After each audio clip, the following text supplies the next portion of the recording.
Yeah, self-destroyer. I talked about this on Prevail a little bit, but I want to talk about it more because I think it's important. We have been talking about, you and I, Trump and Russia for a long, long time now, and taking a lot of fucking shit for it. And, look, the guy's a Kremlin asset. He just is.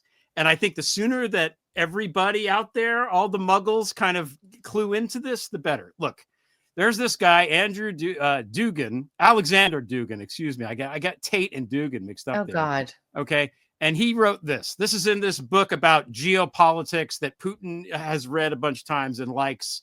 He writes, it's especially important to bring geopolitical turmoil into the U.S. domestic reality by encouraging all kinds of separatism, various ethnic, social, and racial conflicts, actively supporting all dissident movements of extremists, racist, and sectarian groups that destabilize internal political processes in the U.S.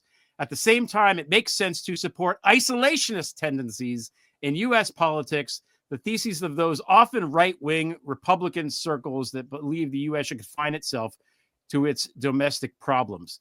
This is what, and it goes on. And again, I'm not the first person to bring this guy up. People have been talking about him for years. This is from, was this 1997. 1997. Okay, not Zarina even. Zabriskie's talked about it. Jim Stewart's talked about it. Gal Suburban's talked about it. Lots of people have discussed this. Yeah. Russia thinks of us as the enemy, and what they want to do is take us out. Okay, so they've installed Trump for the second time now in the White House, and he was unable to destroy shit last time sufficiently. Now, if you were going to do that, having a second shot at it, and you know that this idiot can't do it, what would you do?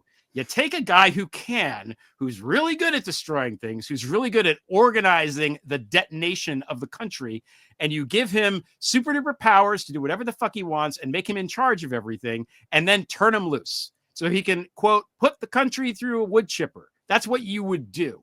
Okay. Now, in a movie, this would be some rando.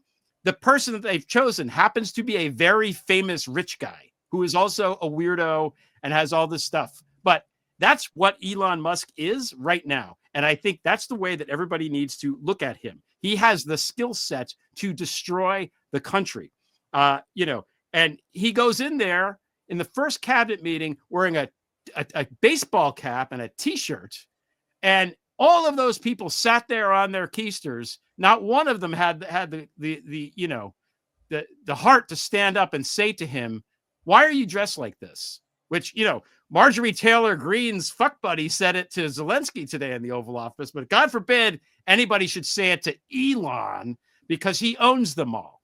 They all in there wanting to be oligarchs, and that's that. Now, again, destroyer. Look at everything that's happening and everything that they're doing. All the papers are like, well, I don't know. There's this austerity budget that everybody's trying to pass, right? It's working its way through the House. Mm.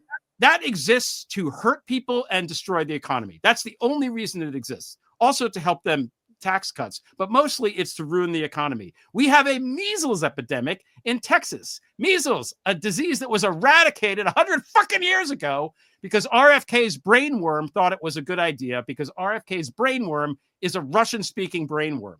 Okay, we have Tulsi Gabbard making up bullshit excuses to fire people en masse at the NSA, the largest agency that we have that keeps us all safe.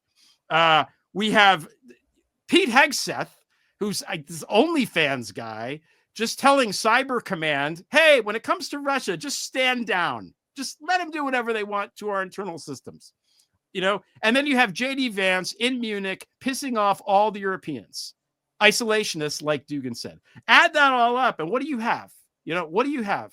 You have people in there trying to destroy the United States from within. That's what's happening right now. And everybody, I know people watching this understand this, but everybody else needs to get it, and they need to get it quickly, because what happens when assets run the country is the fucking clown show that we saw in the Oval Office today. That's what happens. This is what it looks like when a Kremlin asset is running the fucking country.